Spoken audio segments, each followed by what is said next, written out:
Hello नाजरीन, आज हमारे साथ आपके जाने पहचाने मेजर जनरल ए.के. सिवाच जुड़े हैं, जो स्ट्रेटेजिक और पॉलिटिकल एनालिस्ट हैं। मिलिट्री का बड़ा तजर्बा है इनका। फॉर्मर टेरिटोरियल आर्मी के फॉर्मर चीफ रहे हैं। 22 साल तक जम्मू कश्मीर में देश की सेवा की है। जनरल साहब, आपका बहुत स्वागत है। नमस्ते, thank you for joining us. नमस्ते मिर्जा साहब, thank you very much Mirza साहब। जनरल साहब, ये भूटान में क्या हो रहा है? क्या खिचड़ी पक रही है?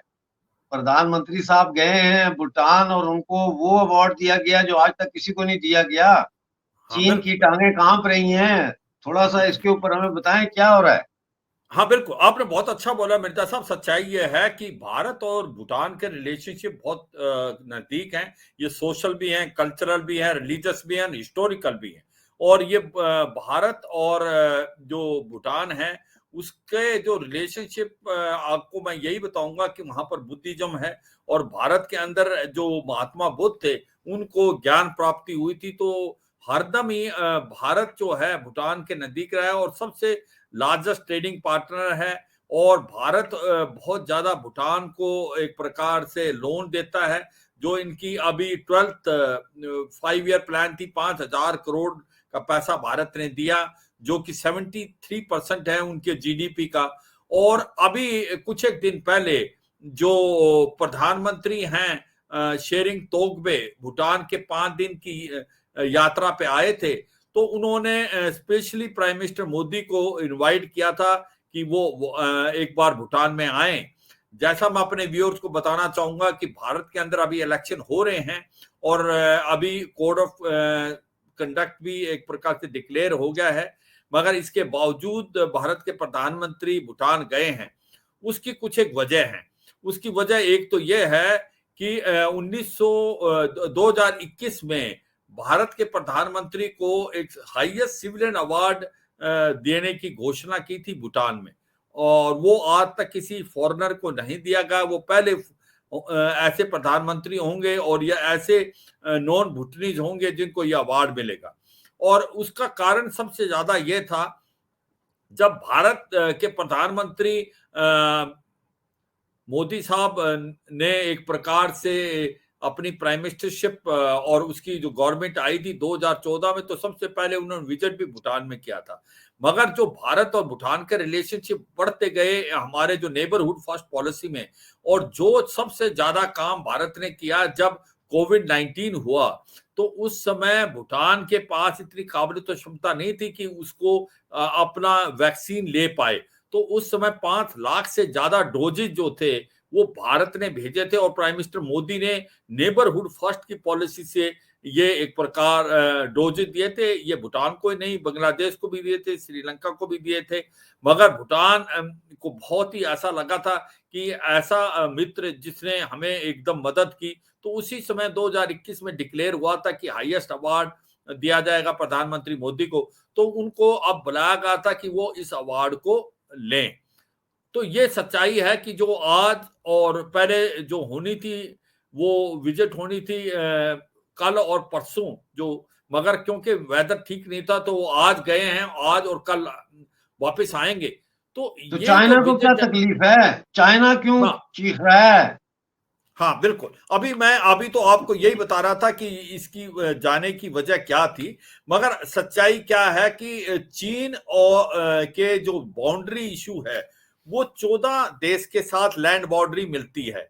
मगर उसने 12 देश के साथ अपने समझौता कर लिया है कुछ बाय एंड लार्ज। मगर उसने 2 देशों के साथ नहीं किया है, वो है भारत और भूटान। क्योंकि भूटान भारत के बिल्कुल नजदीक है और भारत ही जिम्मेवारी है डिफेंस की भी, तो इसलिए उसको भी नहीं किया है। और ये भी सच्चाई है कि 2017 में चीन जो है वहां पर डोकलम जो एक ट्राई जंक्शन बनता है भारत भूटान और चीन का, वहां पर घुस के आ गया था, जो कि भूटान की टेरिटरी थी। और उस समय भूटान ने भारत को बुलाया था, भारत की फौजें वहां गई थी और उसको धकेला था चीन को। और वो चीन को बिल्कुल अच्छा नहीं लगा था। जो डोकलम का इलाका है वो इंपॉर्टेंट है बहुत ज्यादा दोनों देशों के लिए, भारत के लिए भी और चीन भी समझता है।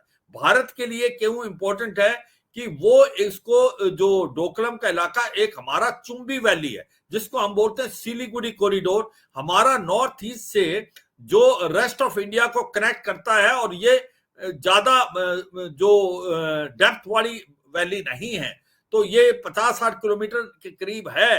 अगर डोकलाम में चीन आ जाता है तो उसके साथ जो इलाका वो भूटान से लेने की कोशिश कर रहा है, तो वो भारत को एक प्रकार से आर्टिलरी फायर से नॉर्थ ईस्ट को रेस्ट ऑफ इंडिया से कट कर सकता है। तो ये एक भारत के लिए बड़ा कॉज ऑफ कंसर्न है। मगर जो चीन है, अब क्योंकि उसने बॉर्डर डिस्प्यूट भारत के साथ भी है जो समझौता नहीं हुआ, और भूटान के साथ नहीं, अब सुनने में आया भूटान से वो अलग, क्योंकि भूटान से उसके डिप्लोमेटिक रिलेशन अभी तक नहीं है वैसे ऑफिशियली, मगर उसकी 25 मीटिंग हो चुकी हैं भूटान के साथ, और भूटान पे वो प्रेशर डाल रहा है कि किसी तरीके से ये जो डोकलम का इलाका है वो उसको दे, क्योंकि डोकलम का जो इलाका है भूटान के वेस्ट में पड़ता है। वो ये कहता है अगर आप डोकलम का इलाका हमें दे देंगे तो हम आपको सेंट्रल सेक्टर जो है भूटान का उसमें कुछ दे देंगे, और जो ईस्टर्न सेक्टर भूटान का, जहां पर उन्होंने एक सागाटांग वाइल्ड लाइफ सेंचुरी को भी कंट्रोवर्शियल कर दिया था, उस पर भी हम पॉइंट रेज नहीं करेंगे।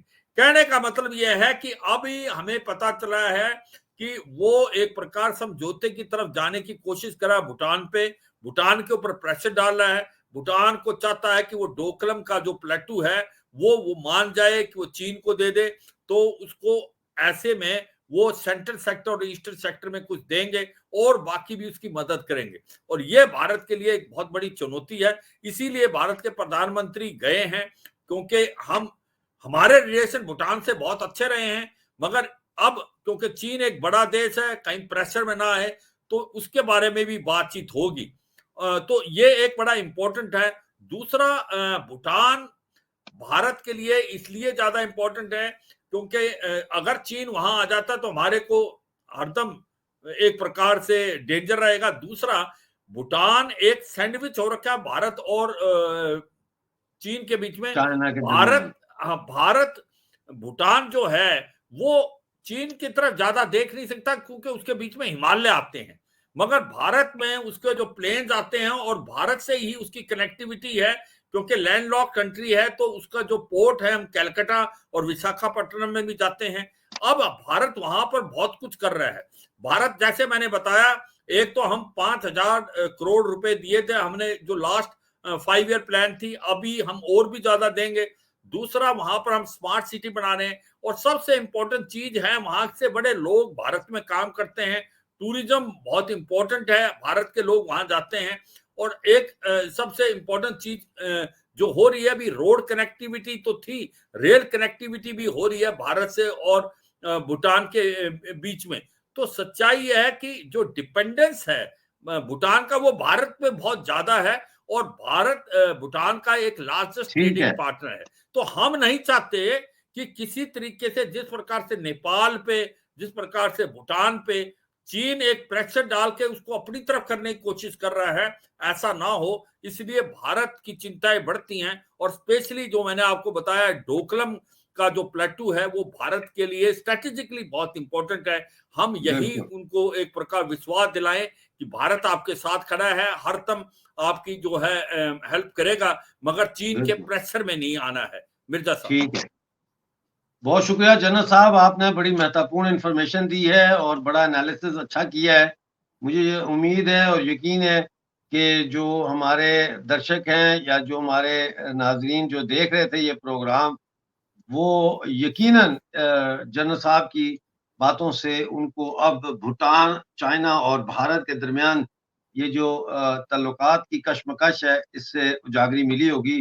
जाहिर है चाइना एक इंतहाई खतरनाक मुल्क है जब when it comes to economic policies and foreign policies, जबकि भारत की जो है नेबर फर्स्ट की पॉलिसी है कि हम सबसे पहले हमसायों की मदद के लिए पहुंचा जाए, और भारत का मोदी जी के दौर में ट्रैक रिकॉर्ड भी बहुत अच्छा। आज हमारे साथ जुड़ने का बहुत शुक्रिया। अब आपसे मुलाकात होगी अगले प्रोग्राम में, उस वक्त तक के लिए डॉक्टर अमजद यूब मिर्जा को इजाजत दीजिए। जय हिंद।